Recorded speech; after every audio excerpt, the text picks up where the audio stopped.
director with the mayor of Atlanta for the last, probably what? We're talking about 30 years now? 35 years now. Jermaine Dupri, what's up? Good morning. We're here to talk about Freaknik, the greatest story never told on Hulu right now. The wildest party never told.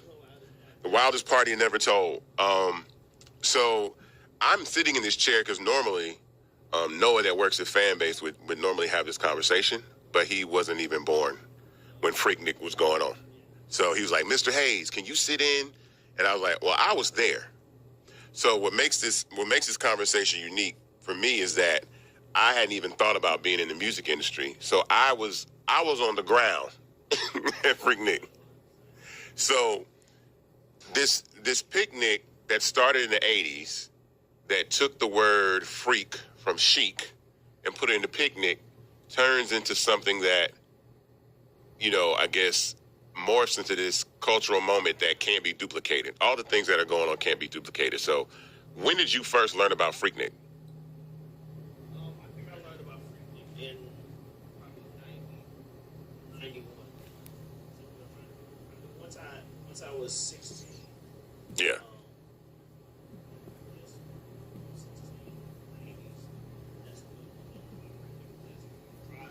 Now that's, in 16, you can't really do much. You can't go nowhere. There's no clubs that you can get into.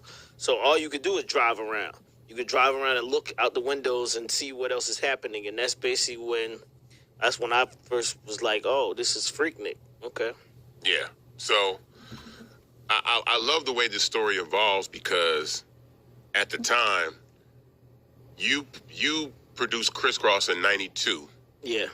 And at that point, Freaknik is still kind of this just college HBCU picnic that's going on and going crazy. But I think the emergence of you putting Atlanta on the map from the music scene is really one of the pivotal points that I think started to change. How was that?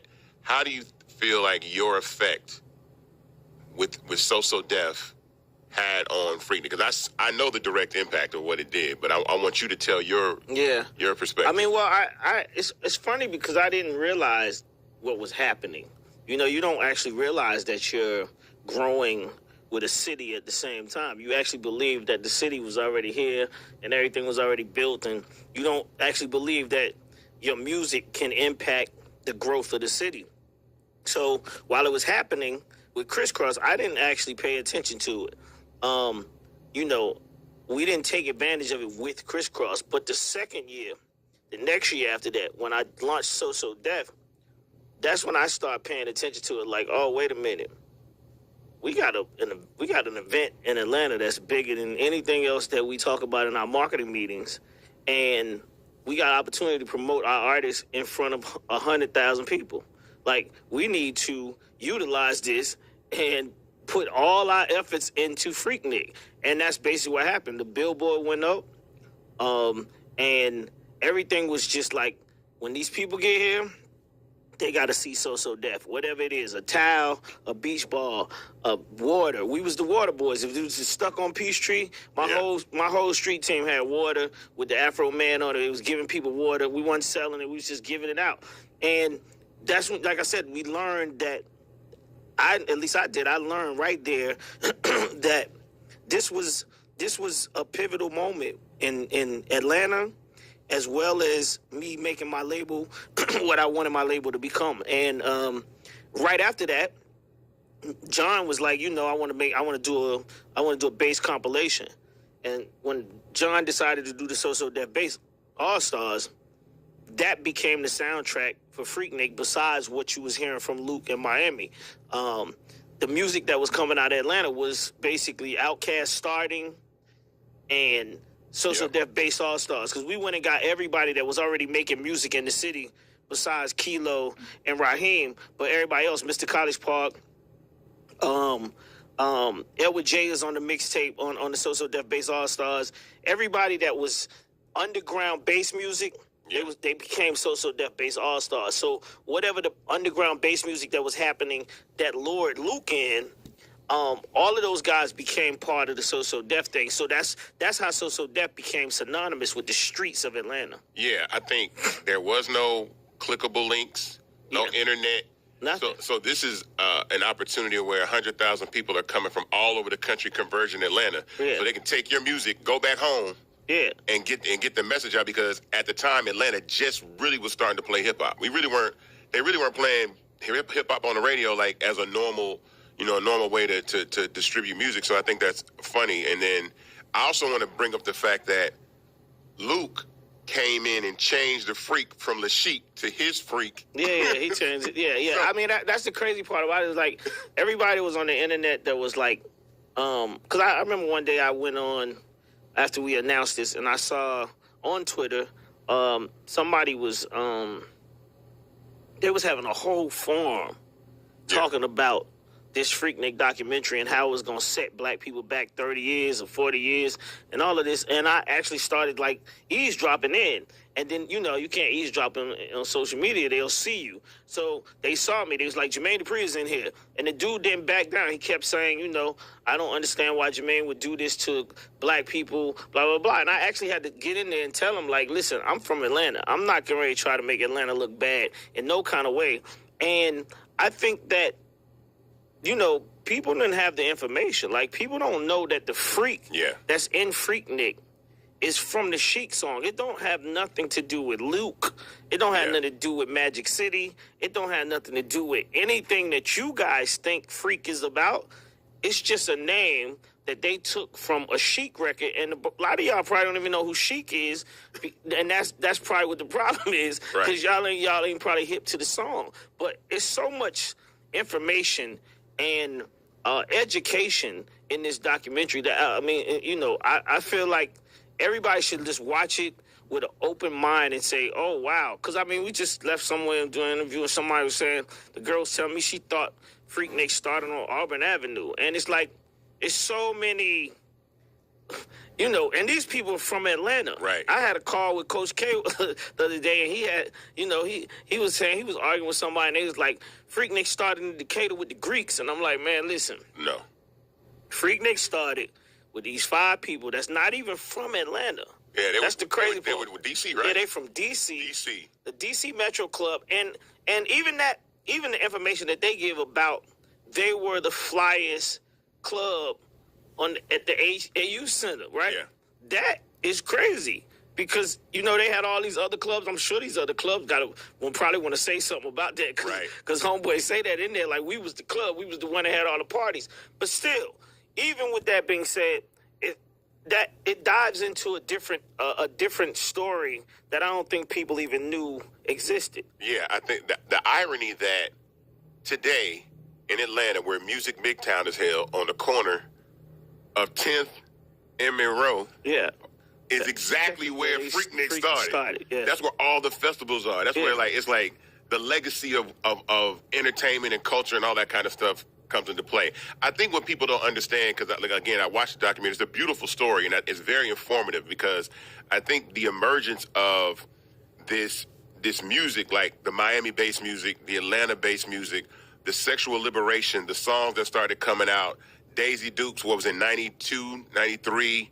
So women are feeling sexually liberated. Yeah. So then it actually becomes an opportunity for everybody, young people, to express themselves in the city. And then, like I said, the convergence of entertainment and music. So when you see what happened, there's nothing that you could do except want to be part of this. Now, the problem that happened is we got the Olympics in like 90, 91, right? Yeah. So leading up to the Olympics, Freaknik and the Olympics were kind of coming on a collision course. Yes. And the city had to make a decision. So how, explain that part of where Freaknik evolved and then what kind of brought it to its end. I think the Olympics was just an excuse that was used to, kill Freaknik off. Freaknik already was, I don't think Freaknik would have been a problem if the Olympics was here, because if it would have been controlled, right? I think the biggest problem with Freaknik is that the city, the way the city is now, you being a person that's really connected and talked to me about it over a bunch of times when we go to different meetings in here. Yeah. The way the city is connected to us and the culture now. Yeah. If they would have connected to those 5 individuals that was at that school, Yeah. and they figured out a way for people to do something after a certain hour, this would have still be going on. It's just because ultimately Freaknik, as cultural as it is, and as impactful as it is to this city, and how many things came from it, it should still be going like Essence Fest. And the difference with Essence is that when you go to Essence, everybody's in the streets in the daytime. Yeah. But at 8 o'clock, everybody's in the Superdome, and that's we didn't have a place or anything that we would tell everybody that's on the streets, go into this place and this is what happening. Right. You know, this was what happening. And now it couldn't happen now because Atlanta, we don't even have those big clubs in the city no more. It's all little bars and lounges and all that. So now it definitely wouldn't work because we don't have a place to, facilitate all the people. But I believe that the fact that the 5 never was talking to the city, the city put together a committee that didn't have the 5 involved. Right. And you can't do that. You just can't, you can't. That's like me coming over here and saying, I'm gonna run something on Fanbase, but I don't talk to you. Like, you can't do that. It's impossible. Yeah. So, I'll push back a little bit and say, as someone, like I said, I was 18 years old when Freaknik peaked, so I knew it. I think it would have been hard because I think that Freaknik got larger than any venue could ever be. I don't care if you had a 100,000 seat arena. Yeah.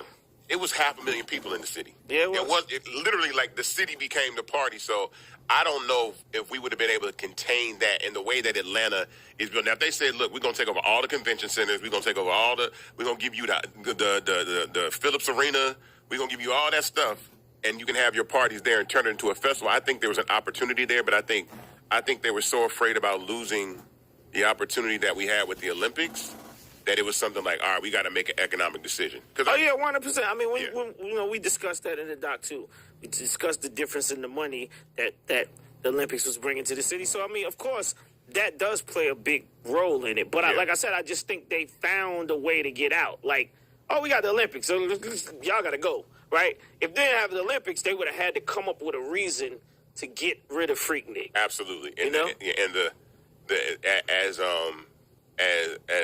as was said in the documentary by former Mayor Reed, that it was like we knew that Atlanta had political power, and the black community had political power, and the white community had the wealth, and so we kind of came together. And so when that became an issue for them, then that's when Freaknik was like, all right, look, we gotta shut it on down. But I think more importantly, I think Freaknik's impact on actually putting Atlanta on the map. Like, people can say what they want, but I think once people got down here and saw what you were doing, what the mayor looked like, what Air Serm was doing at the Rim Shop, what Outkast had done, like, this is a black mecca, and it caused people to stay. I think talk about what you think the effect of Freaknik had on the way that Atlanta is now and keeping people here. Because I know people that actually moved here, they came down from Freaknik and never left. Yeah, 100%. I mean, I say that in Welcome to Atlanta. I think that, the biggest problem with Freaknik and this documentary, I won't say the problem, but this is the first story that the South has ever had about hip-hop culture and culture, the culture impacting a city from the South. We haven't had a story like this in the South, period. Nobody. ATL was a story about kids that lived in the SWATs. That's not the culture of Atlanta hip-hop, the music, and how the music rose to the top that it is, and people not understanding, and people, in different places not understanding how that South roll started, right? Yeah. We were the only city in the hip-hop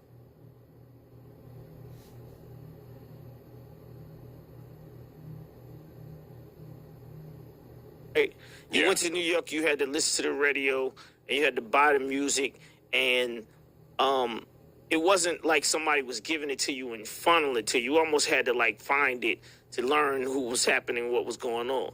Here at Freaknik, you was in the streets. You heard the music. So if you heard somebody playing a record, you were like, what is that? Yeah. They'll tell you, you'll get it, and then you start playing it. And then that next person start playing it. Then here come a so deaf truck down the street, and they giving you music. So then you put that music in your car, and you bumping it, and the way the speakers was going, the bass, whoever had the loudest system, people was listening to his car like, what the hell is that? Right. What is that? Who got that 808 right there? Oh, what? Okay, cool. Let me get that. Oh, that's the Brat? Oh, damn, I ain't never heard of her. Yeah. Whoa. Who? Then, you know what I'm saying? That exchange was like Jack the Rapper, and for all the young people that's listening, it's like, I guess Revolt Conference is like that, the closest thing to that, where you can just like share music and listen to other people's and feed off the algorithms that's what's happening in the streets. I don't know it was another city in America that had that. Like, This is the only place where that was actually happening. And this is the first story that actually tells that. Like all of these people that were scared that they were going to be seen, right? Are parents that we have never seen parents' story where we can actually communicate and almost feel like the story is almost as close to our story. You know what I mean? Like, say, for instance, like your father, right? Yeah. What was happening with your dad when I be seeing you post things? He got the fur on and no shirt. Y'all never had a close relationship to you being a part of that same thing, right? Absolutely. This is the first time where parents and their kids had an event that happened, and now the kids is watching the event saying, oh, ma, you was out there twerking. And she could be like, nah, I wasn't twerking, I was booty shaking. That y'all call it, like, they could actually have a conversation about Freaknik because it's really, really close in comparison to the time. It just, like, they saying they moms, but it's like, it's very new age hip-hop, new culture life. That's what Freaknik is. And it's the first time, like I said, this is the first story in the culture of hip-hop, period, that's like this. Crush Groove was in the 80s. You know what I'm saying? Breaking was in the 80s. All of these things was in the 80s. This is an event that really popped off in 94 and 95. 94 and 95, that ain't that far away from, from kids actually being born and being able to look back at it and be like, oh, my mom might be in here. So I think that's what all the excitement is. People never even had if your parents was on American Bandstand, you only had nothing in common with them. If your parents was on Soul Train, you have nothing in common. You could never go to that. But Freaknik, 21 Savage is throwing a weekend party that his birthday party says Freaknik. That's what my mom and them was at, right? So it's already something in there that make you be like, oh, I know about Freaknik. My mom got pictures. You know what I'm saying? So it's the closest party that I've seen between adults and they kids that we've ever had in hip hop history. That's actually a black story, so it's relatable. Yeah. The fashion, the music, all that. It's not so different than it is now. It's just young people living their lives, doing what they do, listening to music, partying.